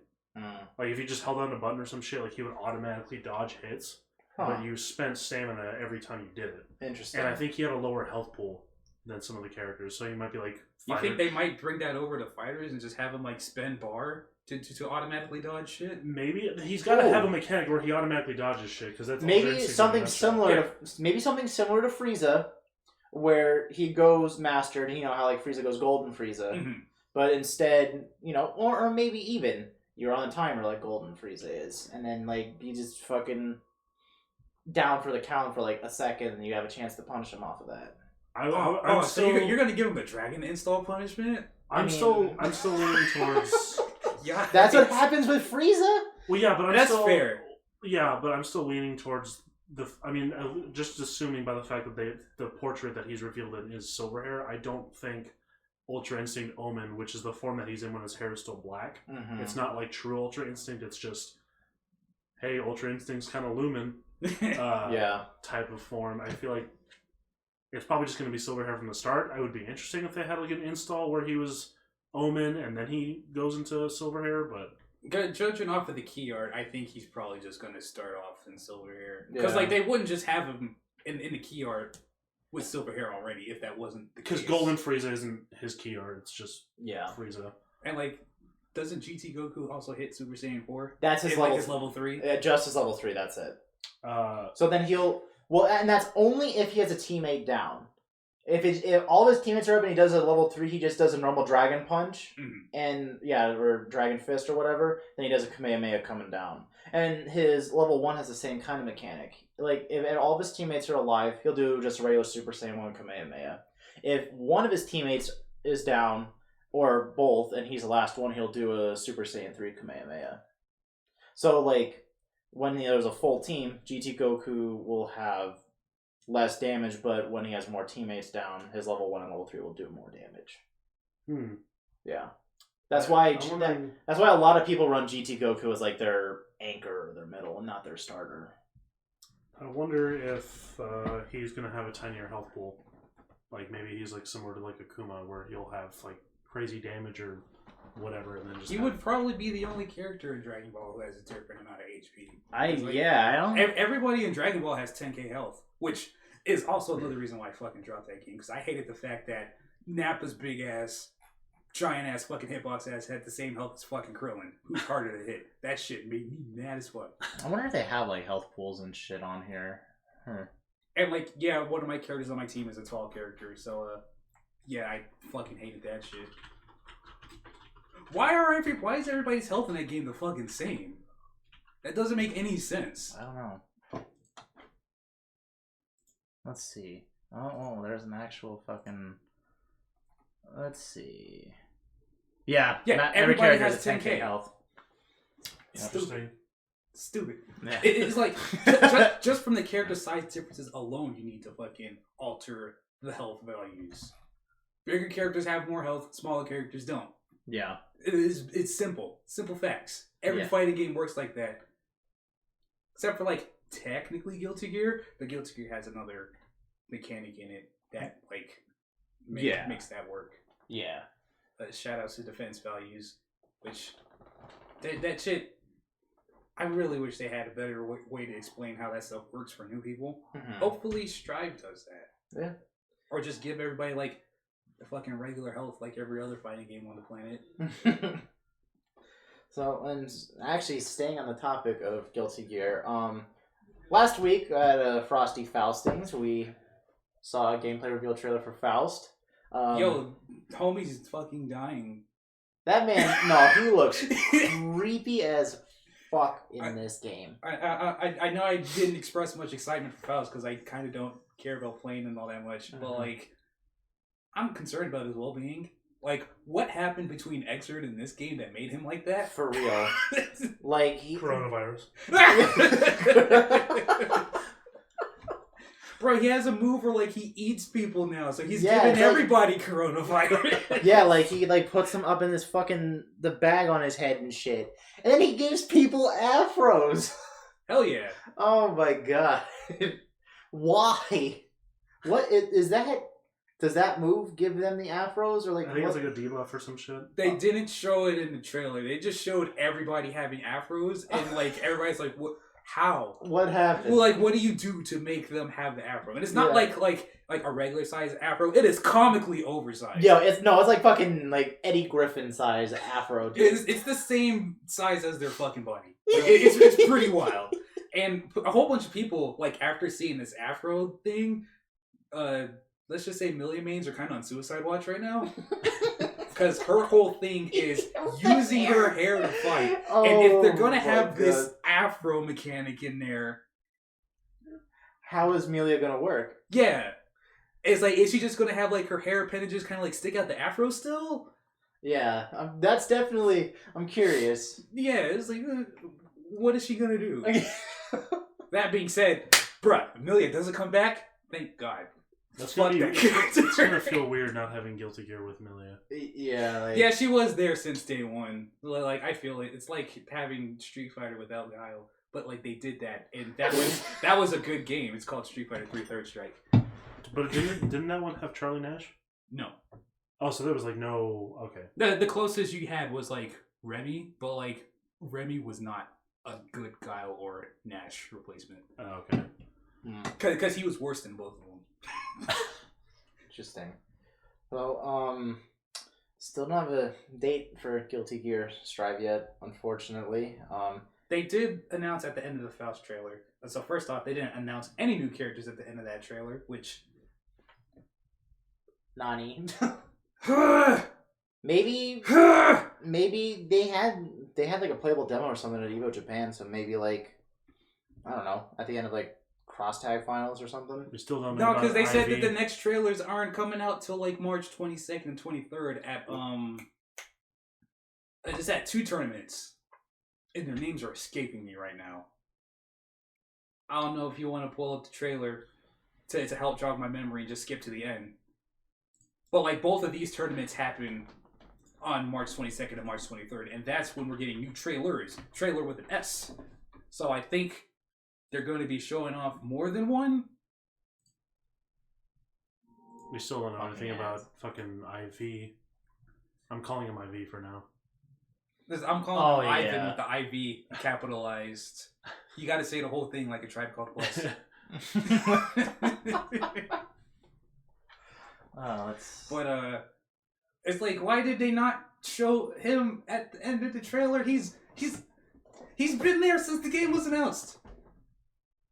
So new trailers at Brussels Challenge and Final Round, and they're happening on March 22nd. the same 22nd. days. Yes. Okay, Okay. I don't know why, I but don't- sure. But there's maybe new a trailer, trailers. maybe a different trailer for each event. Oh, that would be terrible. Maybe announcing 2 characters. I mean, unless like the gear brackets are like at different times for both Final That Round and seems Brussels so- Challenge. But then like you gotta like if you want to watch it, you gotta like commit to trying to watch 2 tournaments. That seems At so the same disjointed. time.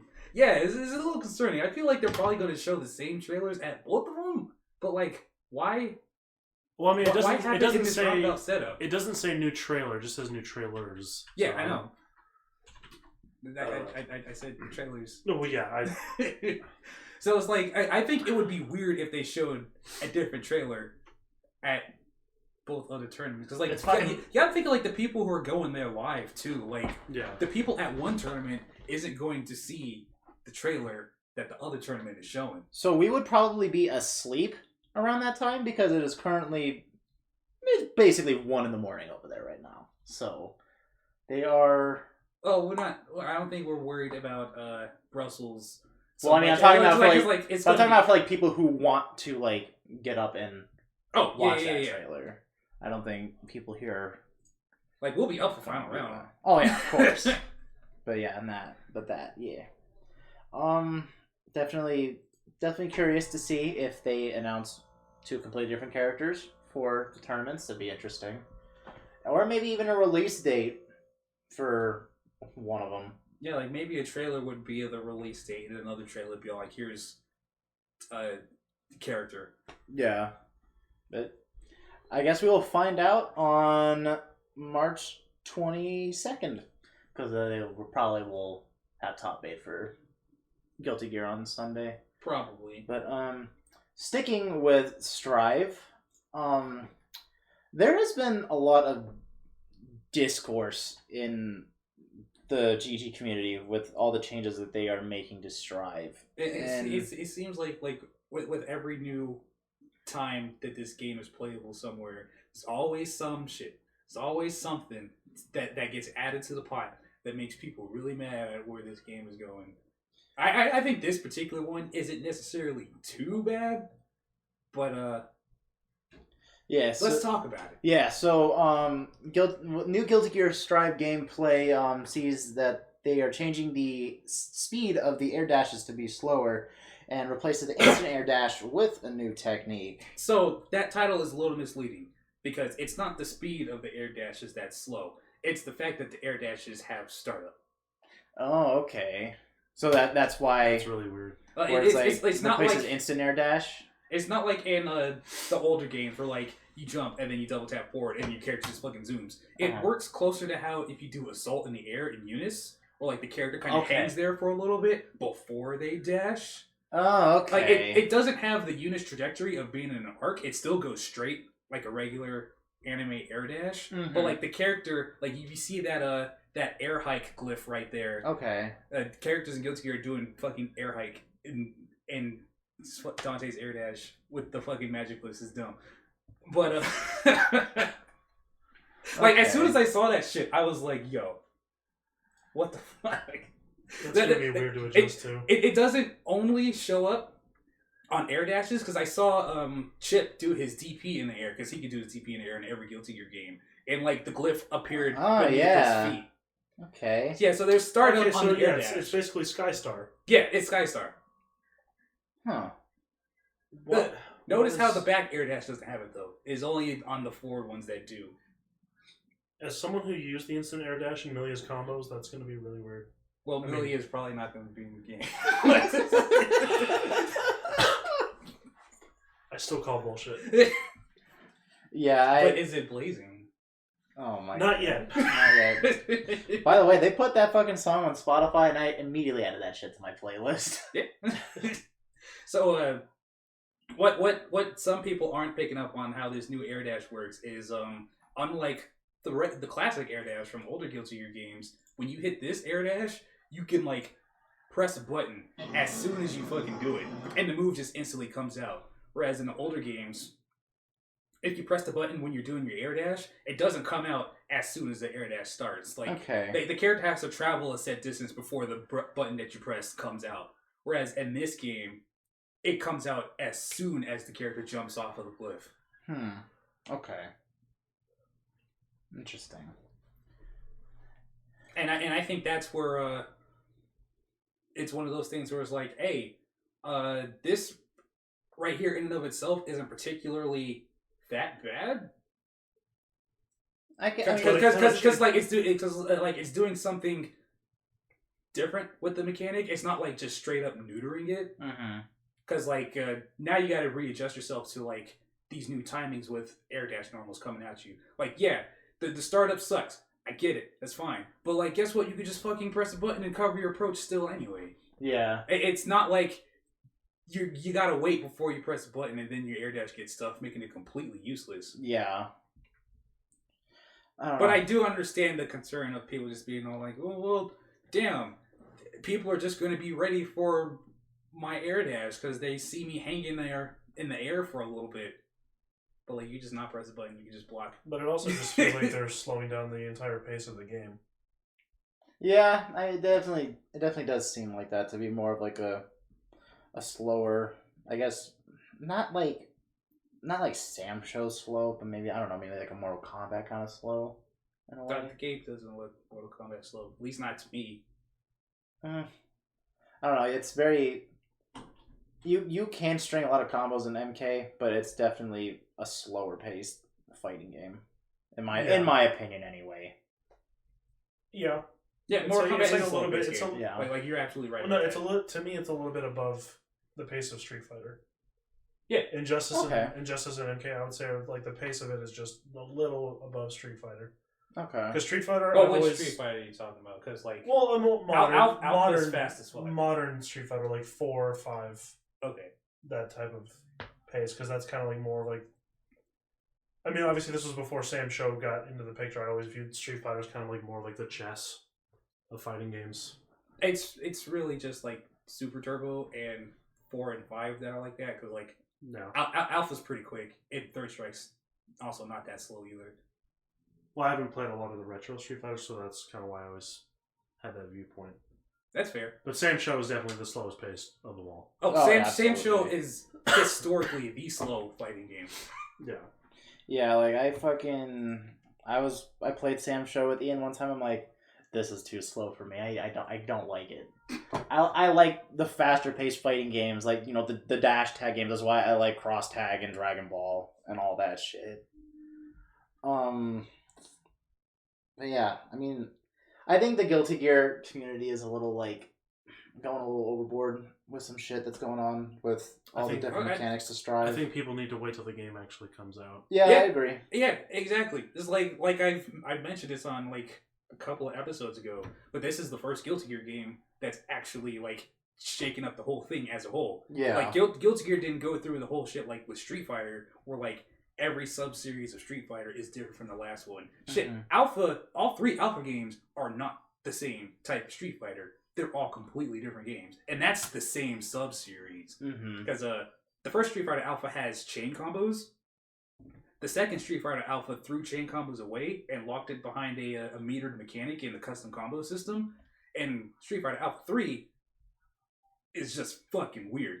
It's like, yo, it has air recoveries. It has 3 different styles you can pick and choose from, which isn't present in the other 2 games.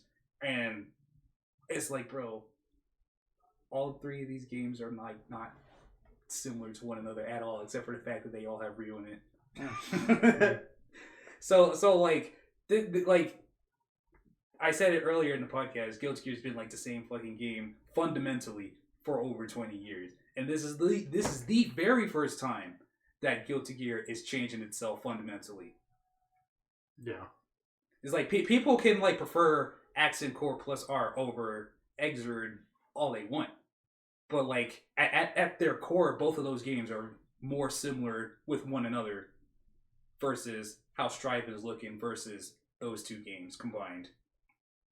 And Exerd has its own mechanics that people don't like Danger Time and Yellow Roman cancels and Purple Roman cancels and all that other stuff. But like, it's still fast as fuck. You can still like a lot of the tech that you can do in Accent Core, you can still do in Exerd for most of the characters. But like Strive is like, yeah, no, this shit's different. Like the whole thing is different. Like there's no like, there isn't going to be as much legacy carryover as where it was with Accent Core 2 Exerd. Okay. And like that's where, like I've seen this happen with like literally every new fighting game on the fucking planet. Yeah. Because I've been playing fighting games for a very long time, and like this shit always happens where the new game comes and things change, whether it's a major change or a minor change. Things aren't like the last game, so we don't like new game, and then new game comes out and they're just like, well, I guess this game is all right. And then another game comes out and things change in that one. We don't like the fact that that's not like this one, which we've now grown to love.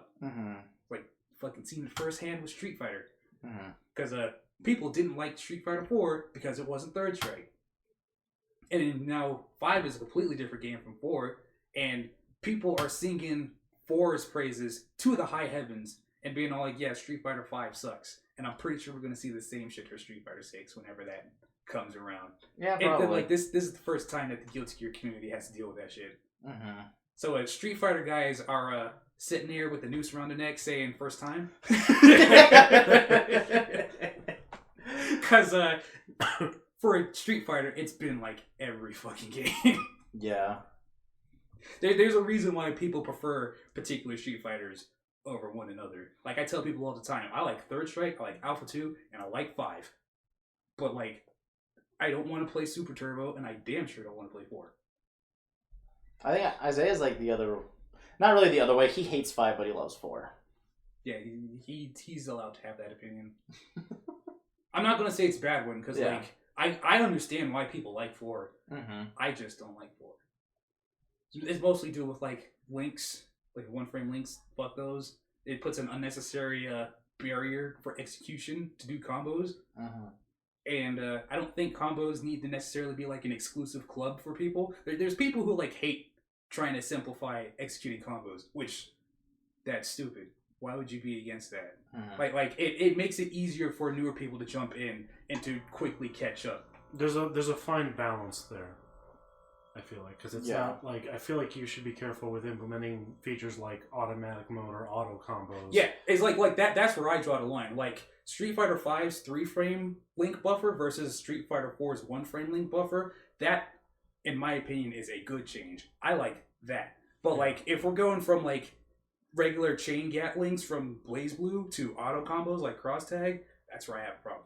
Yeah, it's like that's going in the wrong direction. Right. Okay. It's a fine tuning balance. And then Strive is just like, yeah, we just not doing that shit. It's like, yo, those PKSHS, nah, it's PK, and then you better hope your character has a command normal that links into S. Yeah. and people are like a little concerned. Well, I mean, I don't know. Like we said, just wait till the game comes out. That's what I'm doing. Or like when there's like a demo where it's like an open beta or some shit like that, and see like more of the finalized mechanics of the game itself before you judge it, because it's still in fucking. It's probably still in alpha right now. Like, look at the fucking HUD. Like, for all we know, the HUD's not going to change. I mean, they at least need to make the character portrait stay fucking still. And also make it easier for me to see burst and risk. Yeah. It's like, I'm fine with the simplified life bars. That's cool. But, like, there's important information on the character portraits, and it's fucking moving. Yeah, see, I don't like that either. I don't mind the simplified life bars. I mean, the tension bar is okay, but it looks like they're going with 2 tension bars as opposed to 4 like an Exerd.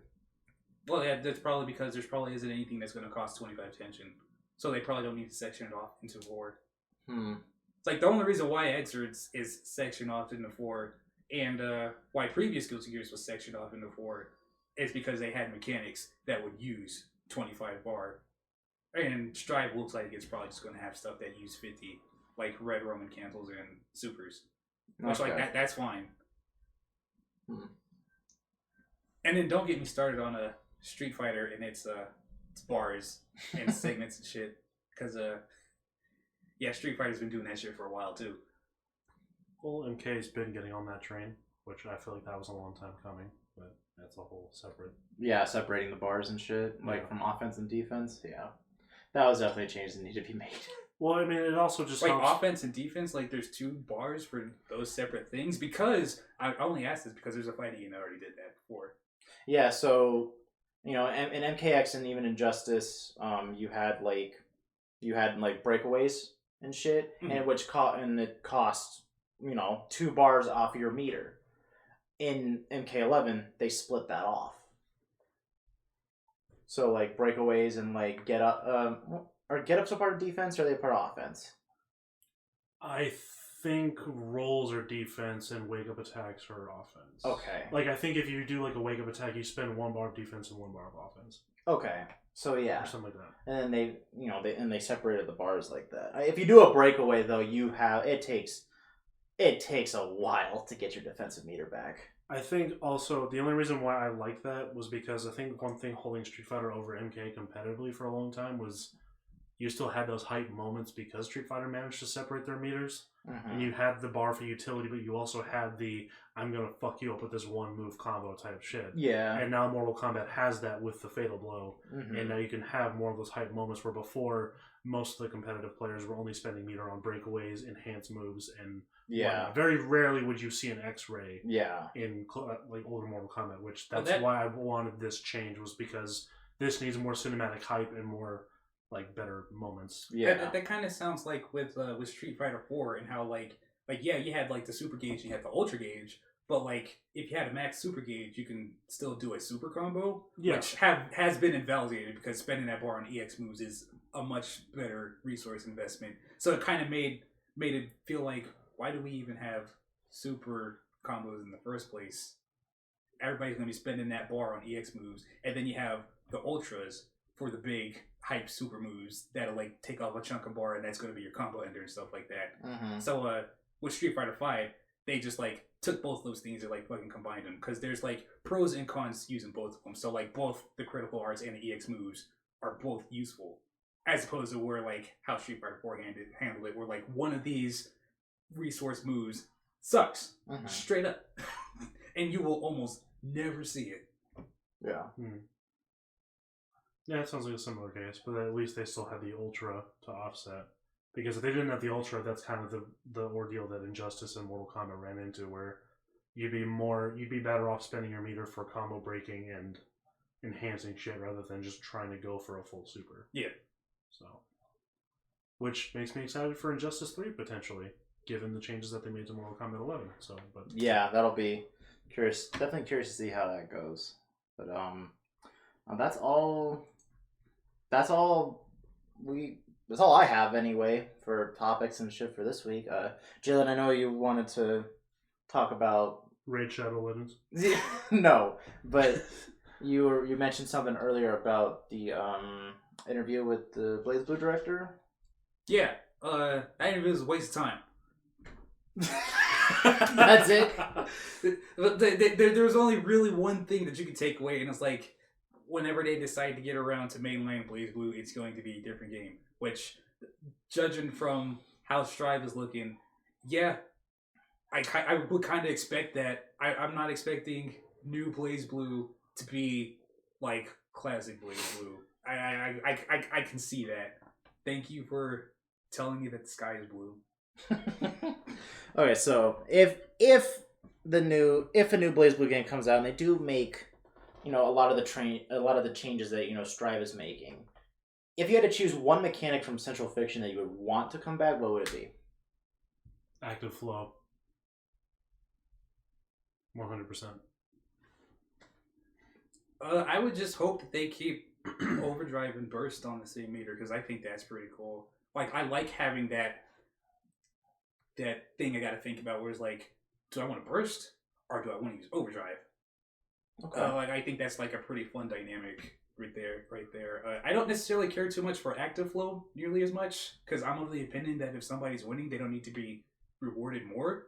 Because like it encourages a more aggressive and faster gameplay, at least in my eyes, and I feel like BlazBlue has always been that type of game. Well, yeah, but like Danger Mode serves the same exact purpose. But danger Mode just feels like, I don't like Danger Mode because, or negative penalty, I should say, because that's what puts you in Danger Mode. Negative penalty. I don't know. I don't like that. I think it's. I guess if you look at it either way, active flow is just the complete opposite of negative penalty. But yeah, it's like, instead of like being hyper defensive to the point to where you're punished for not playing the game the way it's intended to be played. The extreme swing side is you're being super offensive and your shit's on point. Here's more stuff to help you continue winning. I much rather prefer the idea of a reward for consistently playing well than a punishment for trying to. I want to not necessarily say not playing the game. Just don't backdash 5 times in a row. Yeah, but like, that's what I mean. It's a lot harder to, I feel like, gain active flow than it is to gain negative penalty. Well, I mean, I don't backdash 5 times in a row. But that's what I don't see anybody else do it either. It's more. It's like usually just one backdash is enough to get you out of trouble. My point is, I would prefer active flow to come back. I give 2 fucks about negative penalty because you never find me backdashing that much anyway. I like active flow because it rewards. But then again, I'm also a very aggressive player, so yeah, I definitely am too on the lines of aggressive when it comes to fighting games, especially in BlazBlue, because the characters that I play, like Ragna, is the fucking king, if not the bishop of aggression. So, it's like my thing with active flow is kind of like the same thing that I have with Vorpal and Eunice. Okay. But like Vorpal works a little differently, and like you can at least see who's going to get Vorpal based on the grid gauge, and you can like actively influence who it's going to go to, and like you have like that visual representative. Whereas like with active flow with BlazBlue, you kind of just have to know, and it's different per character on how they end up getting active flow. Okay. But the difference is just like, are you playing your character to their game plan? Yes. Congratulations, you get active flow. Great job for playing Hosma the way he was supposed to be played. I think it came off of combos, I think, or maybe like some type of pressure or damage dealt in a certain period of time. No, it's like geared toward everybody's like particular game plan. But like it's not going to be anything that you're going to particularly notice. Like if you don't know about it, but like you're playing the character right and you're being offensive and you're doing everything right with your character, you're gonna hit it. It's not anything that you necessarily need to know because you'll naturally get it. Yeah. If you're playing the character right. Whereas like with Eunice, at least it has like that tug of war aspect to it, so it makes it like a mini game inside the game. Yeah, that's one of the reasons why I like Eunice in a way, because I like the mechanics of that game. I just need to find a character to like, I guess. Wait, you don't like Nonase anymore? I mean, I do, but I want to find someone else. Hopefully, maybe Landrekia will get me back into it, I guess. Discount Jin. You can play Makava. No, I don't want to play fucking Spaghetti Monster, thanks. Why not? I can teach you how to play him. I don't want to fucking do this the entire time. But doing that the entire time is fun. He doesn't want to get lost in the ragu, dude. Yeah. I can fly. And like have you guess when I'm gonna throw out a dive kick or a fireball. Anytime I see Merkava fly though, I just think of fucking Jim Carrey in a fucking straight jacket. In that fucking Batman movie where he's yelling that he's the Bat. Fucking pull up that clip. Shout outs to being able to play Eunice at Steve's party. I got to humble our good friend Gabe on actual fighting games. It was very fun. Oh, I got to do that with MK for a little bit. I got to do that with Eunice. Every time I went into the area with Merkava, like I would just see him like just kind of like freeze up on the ground, and I'm just like, bro, you could just fucking anti-air me.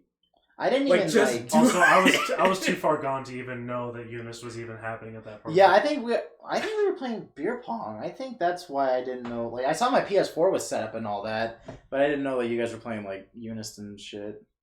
And I was doing all that shit on pad. They're lucky I wasn't playing on stick. I would have made Gabe feel even worse about his life. But damn, yeah, that shit was fun as fuck. I didn't say anything, but like I was thinking, I was like, welcome to my world.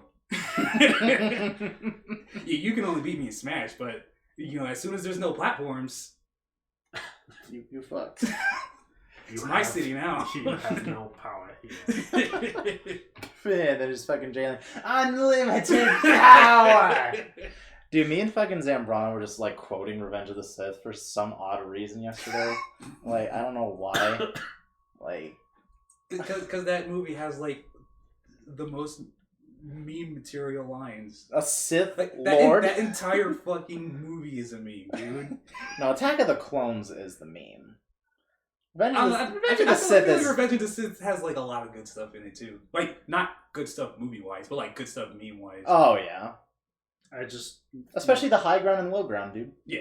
Palpatine will always just be my favorite though. Yeah. He's like that weird like kooky fucking grandpa that like just comes around. Just I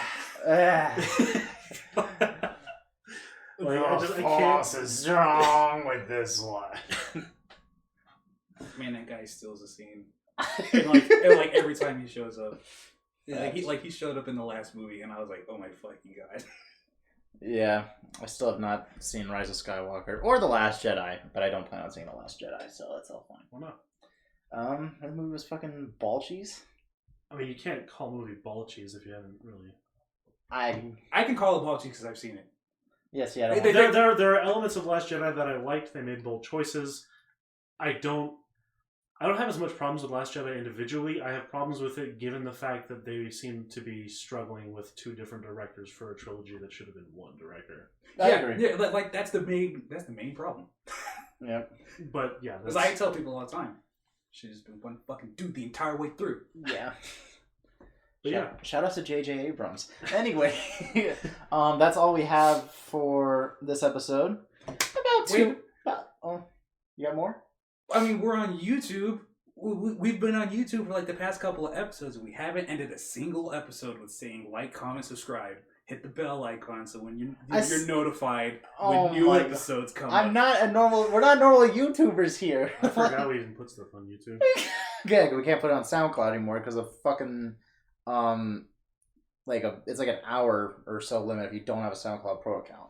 Well, look, we're on YouTube now, so if you like the podcast, like, comment, and subscribe. Tell us why you think Guilty Gear Strive is going to be a terrible game, or why you think it's going to be hype as hell. Hit the bell icon so you're notified when these episodes come up. And if you want to plug Raid Shadow Legends, feel free to comment below. I didn't say the N-word in this episode, so we about to get that email. Good job, Jalen. I'm proud of you. Well, we managed to get to about 2 hours of just us 3, so a normal episode length for our podcast, so I'm proud of that. We were able to bring it up to that. Sounds like we got to trim the fat. Yeah.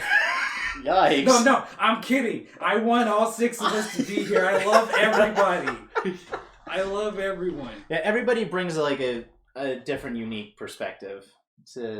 I miss my combo extender named Elijah. Yeah. Whatever his last name is.